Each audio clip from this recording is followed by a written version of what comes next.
महाराष्ट्र में ठाकरे ब्रदर्स एक हो गए हैं। 20 साल बाद दोनों एक ही मंच पर मुस्कुराते हुए नजर आए और गठबंधन का ऐलान कर दिया। भाजपा के नेता ये तस्वीर गौर से देख रहे होंगे। वो बीएमसी में शिवसेना के करीब 3 दशक लंबे शासन को खत्म करने की तैयारी में जुटी है। 15 जनवरी को होने वाले चुनावों से ठीक पहले अब इस नए सियासी घटनाक्रम से चीजें बदलेंगी। नए समीकरण को देखते हुए भाजपा अपनी रणनीति बदलने के लिए मजबूर होगी। जी हां, ठाकरे ब्रदर्स यानी कि शिवसेना यूबीटी प्रमुख उद्धव ठाकरे और महाराष्ट्र नवनिर्माण सेना के अध्यक्ष राज ठाकरे बीएमसी चुनाव में एक बड़ी सियासी ताकत बन सकते हैं।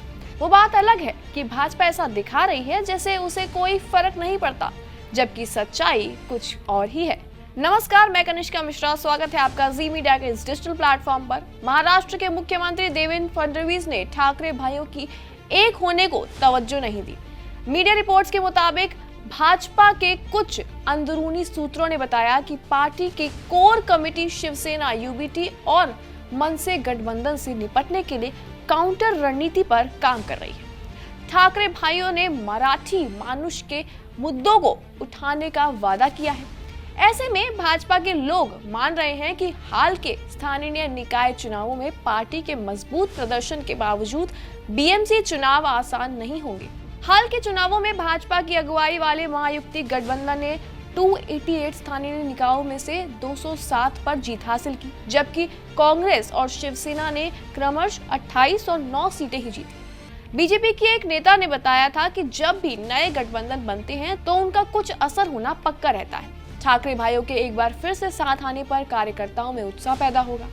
इसके अलावा मराठी और मुस्लिम वोट बैंक में भी हलचल बढ़ेगी और इसकी वजह है मराठी भाषी ठाकरे का कोर सपोर्टर बेस माना जाता है। ये मुंबई की आबादी का लगभग 26% है। इसके अलावा मुसलमानों की बात करें तो इनकी तादाद शहर की आबादी का लगभग 11% है।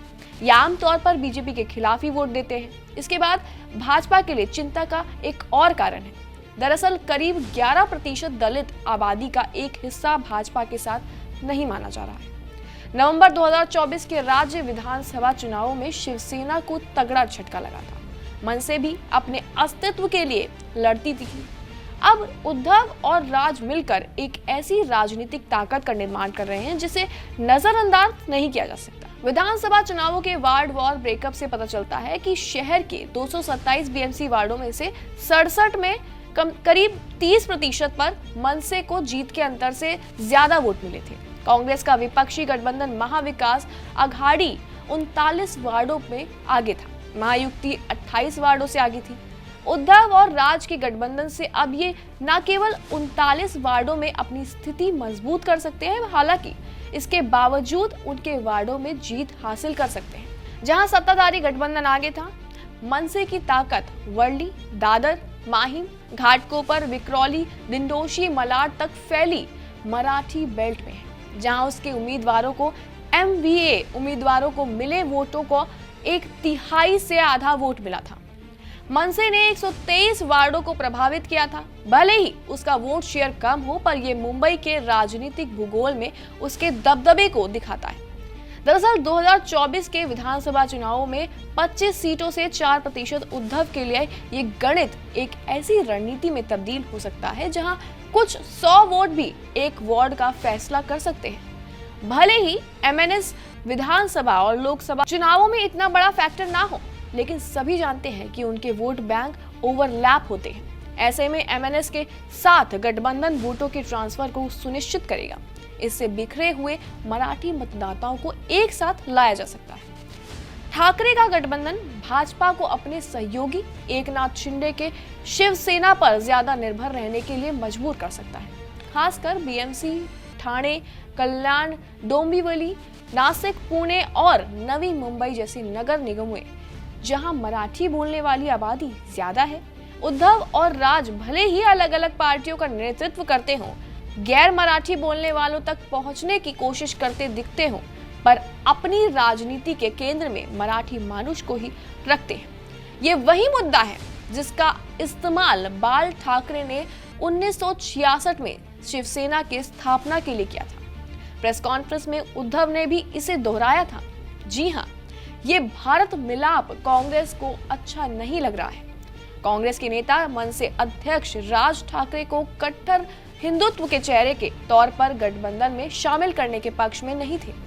महाराष्ट्र विधानसभा चुनाव के बाद से ही कांग्रेस अलग लाइन पर चलने लगी थी। अब वो बीएमसी चुनाव अकेले लड़ने जा रही है। प्रदेश कांग्रेस अध्यक्ष हर्षवर्धन की माने तो पार्टी की राजनीति सबसे ज्यादा साथ लेकर चलने वाली है। इसलिए कोई भी संगठन जो अपनी राजनीति जाति, समुदाय या धर्म के इर्द गिर्द करता है, वो वैचारिक रूप से हमें स्वीकार्य नहीं हो सकता। हम ठाकरे भाइयों के फिर से मिलने पर कोई टिप्पणी नहीं करना चाहते, लेकिन निगम चुनाव में हमारी फाइट भाजपा से है। अपने चचेरे भाई को शिवसेना का कार्यकारी अध्यक्ष बनाए जाने से नाराज होकर राज ठाकरे 20 साल पहले पार्टी से निकल गए थे। तो वहीं 2006 में उन्होंने मनसे बनाई थी और अपने पहले विधानसभा चुनाव में 3 साल बाद मनसे ने 143 सीटों में से 13 सीटें जीती। उसे 5.71 वोट मिले। तो वहीं 2014 में मनसे की सीटों की संख्या घटकर 1 रह गई और वोट शेयर भी 3.15% रह गया। 5 साल बाद मनसे की सीटों की संख्या 1 ही रही और उसका वोट शेयर और गिरकर 2.25% हो गया। पिछले साल के विधानसभा चुनावों में पार्टी को एक भी सीट नहीं मिली और उसे सिर्फ 1.55% वोट मिले, जबकि राज के बेटे अमित ठाकरे भी माहिम से चुनाव हार गए। दरअसल मनसे का सबसे अच्छा प्रदर्शन 2012 के नगर निगम चुनावों में हुआ था, जब उसने 227 सदस्यों वाली बीएमसी में 27 सीटें जीती थी। लेकिन 5 साल बाद उसकी सीटों की संख्या घटकर सिर्फ 7 रह गई। अब महाराष्ट्र की राजनीति को समझने वाले जानते हैं कि चुनावों में लगातार खराब प्रदर्शन के बावजूद राज ठाकरे एक नेता के तौर पर अपना करिश्मा कायम रखे हुए हैं। सही गठबंधन चुनने की उनकी काबिलियत ने उनकी पार्टी को प्रासंगिक बनाए रखने में मदद की है। हालांकि विरोधी उन्हें वोट काटने वाला ही मानते हैं। हालांकि आप क्या सोचते हैं इस गठबंधन के बारे में, इस घटनाक्रम के बारे में? कमेंट सेक्शन में अपनी राय जरूर दें और देखते रहें जी न्यूज़।